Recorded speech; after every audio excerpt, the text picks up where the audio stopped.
कक्षा 9 प्रश्नावली 14.3 प्रश्न संख्या 2, जिसमें हमें एक दंडालेख बनाना है।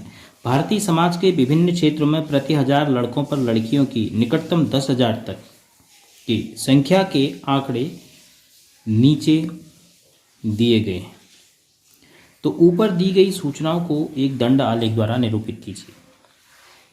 जो भी आंकड़े दिए हैं विभिन्न जाति से संबंधित, विभिन्न क्षेत्र से संबंधित प्रति 1000 लड़कों पर कितनी लड़कियां हैं, उनका हमने एक दंड आलेख बनाना है। तो सबसे पहले हम एक ग्राफ पेपर लेंगे। ग्राफ पेपर में चूँकि इसमें हमारे पास जो आंकड़े हैं उनकी मात्रा बहुत अधिक है, यानी 940, 970, 920, तो इतना तो हमारे ग्राफ में स्थान होगा नहीं। तब हम क्या करेंगे ऐसी स्थिति में? अब हम ऐसी स्थिति में देखेंगे कि सबसे निम्नतम मात्रा क्या है। सबसे निम्नतम मात्रा है इसमें 910। तो हम किसी स्थान पर ग्राफ में ऊर्ध्वाधर अक्ष में किसी स्थान पर 910 लिखेंगे, उसके बाद 10-10 के अंतराल पर 920, 930, 940 इस प्रकार की मात्रा अंकित कर देंगे। तो एक्स क्षैतिज अक्ष में सबसे पहले हम एक रेखा खींचते हैं जिस पे हम दंड दर्शाएंगे विभिन्न जाति और क्षेत्र के लिए।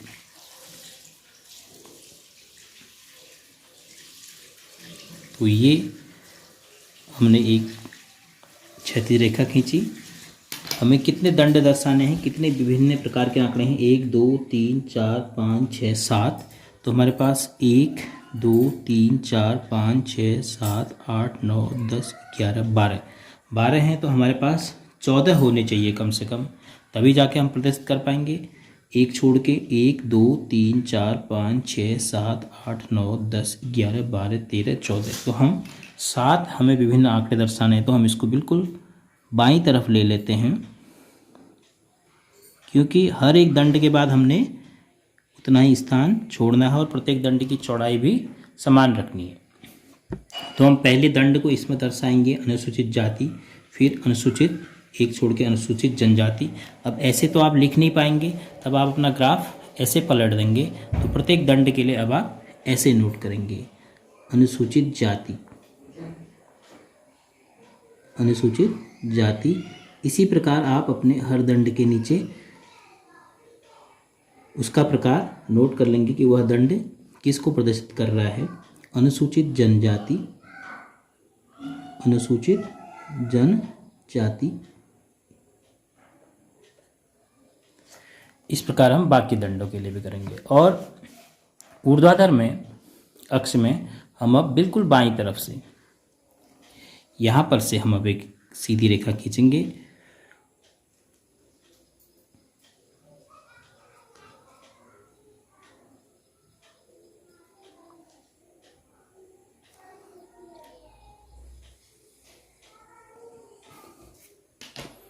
इसको अब हम 0 नहीं दिखाएंगे, हमें कुछ शुरुआत करनी है 910 से। तो यहाँ पर हम 1-2 स्थान छोड़ देते हैं, तो हम इसको 900 ले लेते हैं।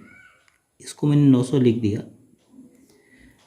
तो फिर उसके बाद इसको 910, इसको 920, ऐसे 930। कहाँ तक पहुँचना है हमें? सबसे बड़ी मात्रा है 970। तो 940, 950, 960 और ये 970। अब सबसे पहले अनुसूचित जाति के लिए 940 हमें दर्शाना है। तो अनुसूचित जाति के लिए हमने दंड की चौड़ाई ये निश्चित की है।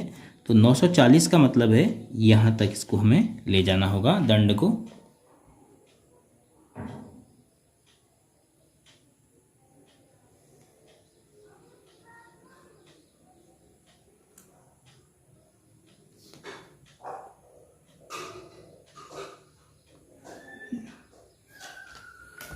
तो ये हमने पहले प्रकार का आंकड़ा अनुसूचित जाति के लिए दंड दिखा दिया 940 मात्रा तक।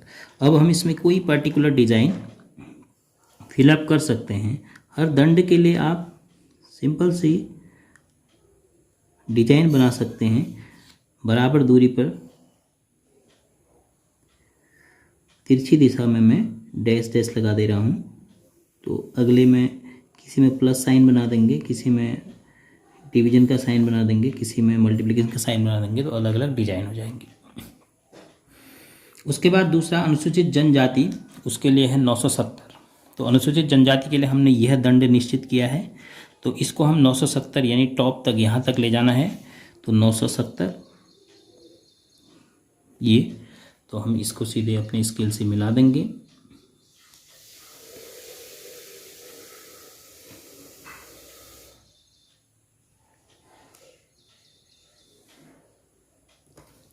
दूसरा दंड हमने बना दिया अनुसूचित जनजाति का। इसी प्रकार हम हर एक दंड बनाते रहेंगे, क्योंकि यहाँ पर मात्राएं दशमलव में नहीं, काफ़ी आसान है, आपको हर मात्रा स्पष्ट रूप से दिखाई देगी, इसलिए मैं प्रत्येक दंड के ऊपर अलग से फिर उसको नहीं नोट कर रहा हूँ। तो 940 स्पष्ट दिखाई दे रही है रेखा, और 970 ये भी स्पष्ट दिखाई दे रही है। अगर दशमलव में होता तब जाके मैं यहाँ पर टॉप पर आंकड़े को अलग से भी लिख देता। तो इसी प्रकार हम हर एक दंड के लिए यह काम करते रहेंगे।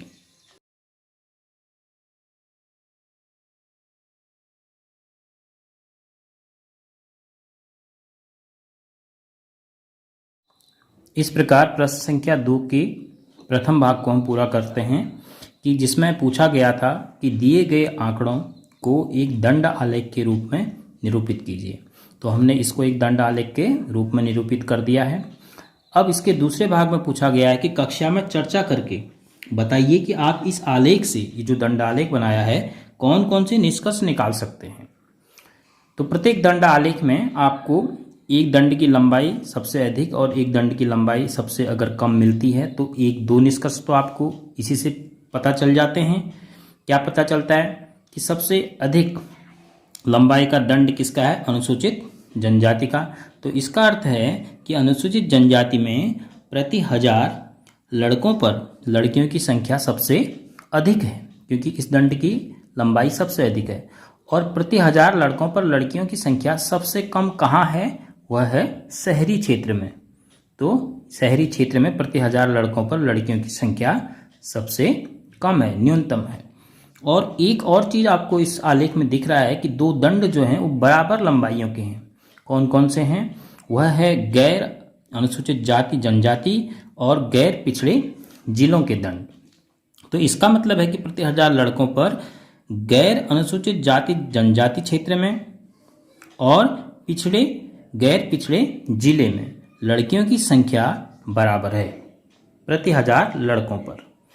तो इस प्रकार हम ये दो निष्कर्ष नोट कर सकते हैं जो इस आलेख से हमें प्राप्त होते हैं।